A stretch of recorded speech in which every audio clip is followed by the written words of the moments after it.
50 ዓመት ሙሉ ከቴፕ ሆድ ሳይወጡ መቆየት፣ ለግማሽ ክፍለ ዘመን እንደ ተከበሩ መዝለቅ ቀላል ነገር አይደለም። አስቴር አወቀ በሸክላ የሙዚቃ ዘመን ነበረች። በቴፕ ካሴት ጊዜም በንግስና መንበሯ ላይ ነበረች። የካሴት ዘመን አልፎ የሲዲ ጊዜ ሲመጣም አስቴር እዛው ዙፋኗ ላይ ነበረች። ዛሬም በዲጂታሉ ዘመን እዛው አድናቂዎቿ ባስቀመጧት ስፍራ ላይ እንደነገሰች አለች። በርከት ያሉት አድናቂዎቿ የኢትዮጵያ ሙዚቃ ድምፅ አስቴር አወቀ ነች ይሏታል። 5ቱንም ቅኝቶች በብቃት ትጫወታለች። ሌሎቹ ሙዚቀኞች አንዱን ቅኝት መርጠው ይካኑበታል። አስቴር ግን ሁለገብ ናት። ትዝታ ቢባል አምባሰል ሁሉንም ትጫወታለች። ጉሮሮዋ የቅኝት ሀብታም ነው። አስቴር ቃላትን ሳይሆን ስሜትን ነው የምትዘፍነው ይሏታል ዘፈኖቿን አብዝተው የሚወዱላት አድናቂዎቿ። ሙዚቃዎቿ ዓለም አቀፍ ሰሚ ያገኙትም ለዚሁ ነው ሲሉ ይናገራሉ። አስቴር አወቀ በኢትዮጵያ የሙዚቃ ታሪክ ውስጥ ንግስትነቷ ላፍታም ሳይዘነጋ ትኖራለች። በአስቴር አወቀ ዜማዎች በዘመን ተከፍሎ የተቀመጡ እጅግ በርካታ ትዝታዎች አሉን። አስቴር ለየዘመኑ ትዝታ ነች።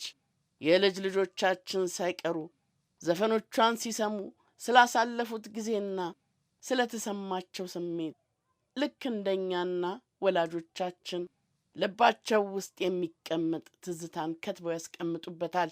አስቴር የኢትዮጵያ ሙዚቃ ሲነሳ እኩል የምትነሳ የሙዚቃ ንግስት ናት። አስቴር አወቀ የምትሰማ ድምፅ ብቻ ሳትሆን የምትታወስ ዘመን፣ የብዙዎች የወጣትነት ትዝታ፣ በኢትዮጵያ የሙዚቃ ታሪክ ውስጥ በማይጠፋ ፊደል የተጻፈች ስም ናት። አንዳንድ ድምጾች ሊደመጡ ብቻ አይሰሩም። አንዳንድ ዜማዎች ለጆሮ ብቻ አይፈጠሩም። የሰዎችን ሕይወት ለማጀብ ይመጣሉ፣ ዘመንን ይቀርጻሉ። አንዳንድ አርቲስቶች መድረክ ላይ ብቻ አይኖሩም። በትውልድ ትዝታ፣ በፍቅር በሐዘንና በተስፋ መካከልም እንዳይዘነጉ ሆነው ይኖራሉ። አስቴር በድምጿ ፍቅርን አስተምራለች።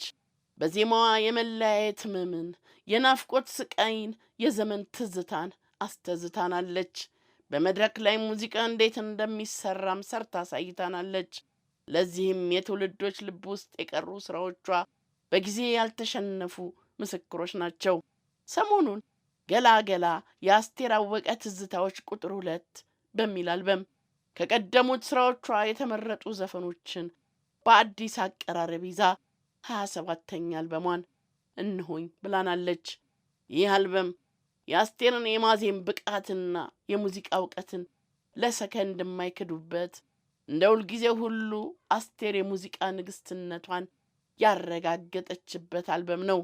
አስቴር በዚህ የሙዚቃ አልበሟ ላይ ያካተተቻቸው የድሮ ዘፈኖቿ ግን አድናቂዎቿ ጎራ ለይተው እንዲሟገቱ እያደረገ ነው። የድሮዎቹ ተወዳጅ ለስላሳ ዘፈኖች በዚህ አዲስ ስብስብ ላይ ወደ ዘመናዊና ፈጣን ምት መቀየራቸው የሙዚቃዎቹን አንጋፋነትና የትዝታ ድባብ ቀንሶታል የሚል ትችትንም አስከትሏል። አስቴር በአዲሱ አልበሟ አድናቆታቸውን ከሚገልጹ አድናቂዎቿ በርከት ያሉት ስራዎቿ የእሷን የሙዚቃ ብቃት ጥግ ያሳዩ መሆናቸውን ይመሰክራሉ።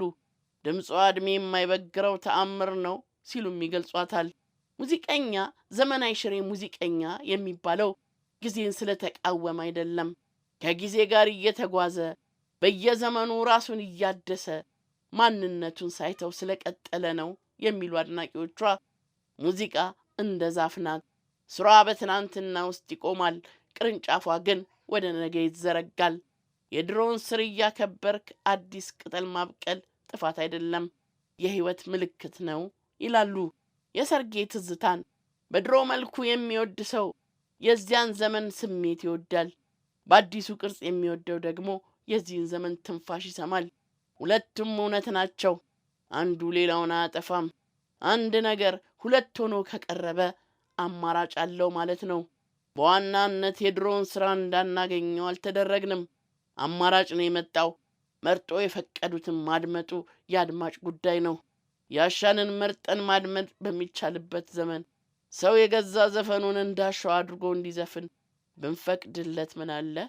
የበፊቱ ራሱን የቻለ አማራጭ ሆኖ ሳለ ይህ ደግሞ በሰርጋቸው ዕለት በአስቴር ሙዚቃ መደለቅ ለሚፈልጉ የሰርግ ዘፈን አማራጭ ሆኖ ቢቀርብ ምን ይጎዳል?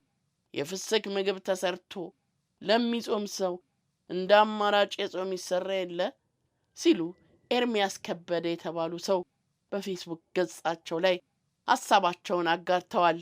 ዛሬን ሳይሆን ነገን ማሰብ ተገቢ ነው። እነዚህ ስራዎች ከ40 ዓመታት በፊት የተሰሩ ናቸው።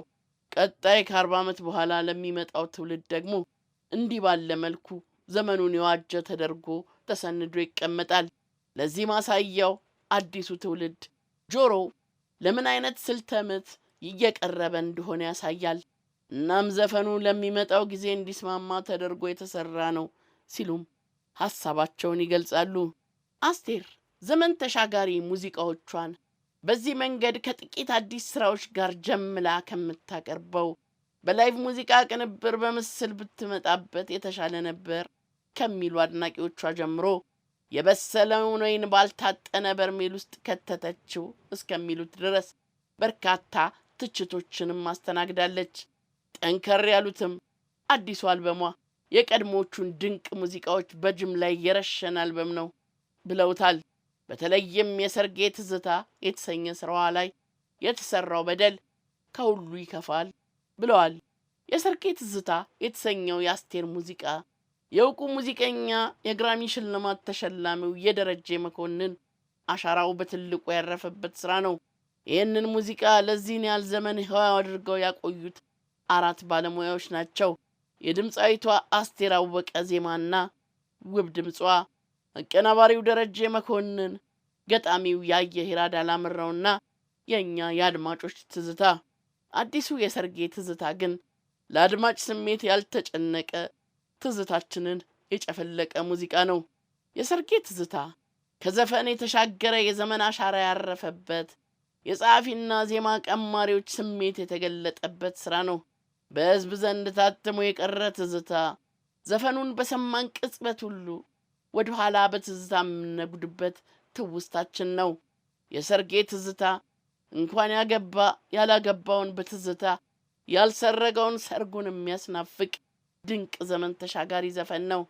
የሰርጌ ትዝታ ሙዚቃ የሰርግ ዘፈን አይደለም። ይልቁንም በዕድሜ የገፋች የሙሽርነቷ ዘመን ያለፋት በትዝታ የምትወዘወዝ ወይዘሮ እንጉርጉሮ ነው። የምትተርከውም ሰርግ ላይ ሳይሆን ምናልባት የብር ኢዮቤልዩ ወይም የትዳር አንቨርሰሪዋ ላይ ነው። ስለዚህ ቅንብሩም ሆነ አዛዚያሙ ራሮታዊ ትዝታዊ እንጂ ድለቃዊ ቸብቸቦ አይደለም። የአሁኑ ቅንብርም ሆነ አዘፋፈን ግን ትኩስ ሰርግ ለማድረግ የተኬደበት ርቀት አስቴርም ሆነች አቀናባሪው ሙዚቃውን ከዚህ ቀደም ሰምተው ታያውቁም ወይ የሚያሰኝ ነው። የሰርጌ ትዝታ ቅንብር ፈጽሞ ከሙዚቃው እሳቤ ያፈነገጠና ግልብ ቅንብር ነው። ይህ ሙዚቃ ሰርግ ቤት ተከፍቶ የሚያውቅም አይመስለኝ። የሚወዱት ሰዎችም በትዝታው እንጂ በማስጨፈሩ አይደለም። የቀድሞውን አንድም በዘመኑ ድምፅ አንድም በትረካው ቅርጽ ቢወዱት እንጂ በማስጨፈሩ አልነበረም። አስቴር አወቀ የተፈጥሮን ውብ ቄጠማ በቻይና ፕላስቲክ ተክተው ቀልባችንን እንደገፈፉት ሁሉ እሷም ያንኑን ያደረገችው